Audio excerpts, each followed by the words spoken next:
Shalom Bapak Ibu Saudara yang terkasih dalam Tuhan Yesus Kristus. Kiranya kasih karunia dan damai sejahtera dari Allah Bapa kita dan Tuhan Yesus Kristus ada pada saudara sekalian. Amin. Mari bersama-sama kita memulai resapi kita pada saat ini dalam doa. Kita berdoa. Ya Tuhan, kami datang kepadamu dengan hati yang rindu akan firman-Mu. Maka mari berikan kami pengertian, kerendahan hati untuk menerima firman-Mu. Kiranya Roh Kudus menerangi hati kami, pikiran kami, saat kami merenungkan firman Tuhan. Dalam nama Yesus kami berdoa. Amin. Bacaan kita pada saat ini yaitu dari Hakim-Hakim pasal 12 ayatnya yang pertama. Hakim-Hakim pasal 12 ayatnya yang pertama yang demikian firman Tuhan. Dikerahkanlah orang Efraim, lalu mereka bergerak ke Zafon, dan mereka berkata kepada Yefta, "Mengapa engkau bergerak untuk memerangi Bani Amon dengan tidak memanggil kami untuk maju bersama-sama dengan engkau? Sebab itu kami akan membakar rumahmu bersama-sama kamu." Demikianlah firman Tuhan. Judul perenungan kita adalah persekutuan yang retak karena kesombongan. Ibu bapak, saudari-saudara yang terkasih dalam Tuhan Yesus Kristus, Hakim-Hakim pasal 12 ayat 1 sampai dengan 7 ini adalah cerita tentang bagaimana sebuah persekutuan bisa runtuh, retak, hancur karena kesombongan dan juga iri hati. Suku Efraim marah karena tidak dilibatkan oleh Yefta dalam peperangan melawan Bani Amon. Padahal sebelumnya mereka juga tidak menunjukkan adanya dukungan. Nah, jadi tidak mendukung, tapi pada saat mau perang kok kami nggak dilibatkan. Nah ini ya, tuduhan mereka diwarnai ancaman dan kekerasan, bukan sekedar diskusi ataupun kemudian berefleksi terhadap apa yang terjadi, atau bahkan memikirkan dampak ke depannya. Tidak sama sekali. Ibu bapak, saudari-saudara yang terkasih dalam Tuhan Yesus Kristus, kesombongan suku Efraim ini membuat mereka merasa diri lebih penting, bahkan berhak untuk menghakimi Yefta. Padahal Tuhan itu memakai Yefta, memakai pasukannya, supaya nanti ada kemenangan diterima oleh bangsa Israel. Ini menunjukkan bahwa ketika seseorang merasa lebih tinggi atau lebih layak, lebih baik daripada orang lain, tanpa melihat kenyataan, maka yang terjadi adalah perselisihan, permusuhan.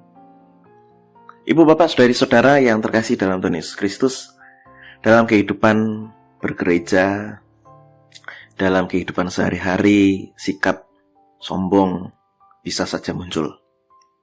Ada yang merasa lebih berjasa, ada yang merasa lebih rohani, atau ada yang kemudian merasa lebih layak untuk dilibatkan. Akibatnya, pelayanan malah menjadi ajang untuk pembuktian diri, bukan penyembahan kepada Tuhan. Iri hati juga muncul saat orang lain dipakai oleh Tuhan lebih menonjol. Kenapa bukan aku? Begitu ya. Ibu bapak, saudari-saudara yang dikasihi Tuhan, Tuhan mengendaki persekutuan yang saling melayani, persekutuan yang mengedepankan sikap merendahkan hati, bukan yang terpecah karena iri hati atau kesombongan.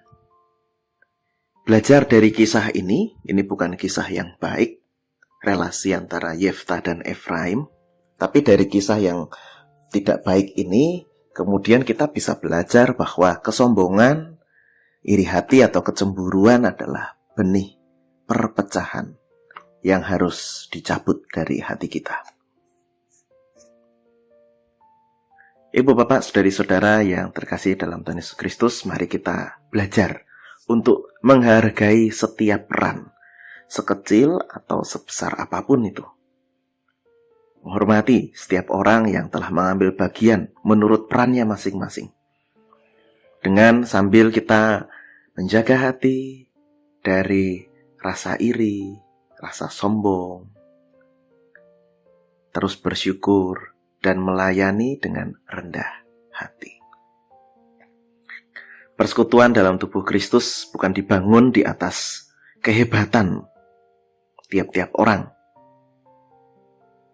tapi di atas kasih, kerendahan hati, dan kerelaan, ketulusan dalam melayani.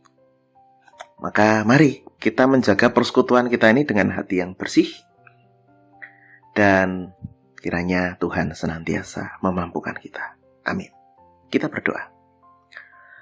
Tuhan, kami bersyukur untuk firman-Mu, mengingatkan kami untuk tidak sombong, untuk kami menjaga hati kami dari sikap-sikap yang tidak baik, dari dosa. Tolonglah kami Tuhan, arahkanlah hati kami, supaya kami memiliki kerelaan, kerendahan hati, menghargai setiap peran orang-orang yang ada di sekitar kami dalam pelayanan-pelayanan, baik di gereja, di rumah, dimanapun kami berada.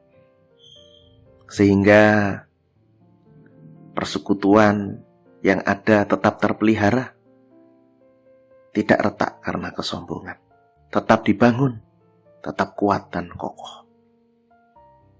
Ajarlah kami Tuhan untuk tidak meninggikan diri atau merasa diri lebih penting, lebih baik dari sesama kami. Bersihkanlah hati kami dan tolonglah kami melayani dengan tulus, mengasihi dengan tulus. Dalam nama Yesus kami berdoa. Amin. Kasih karunia dan damai sejahtera dari Tuhan Yesus Kristus, kasih dari Allah Bapa, serta persekutuan dengan Roh Kudus menyertai saudara sekalian. Amin.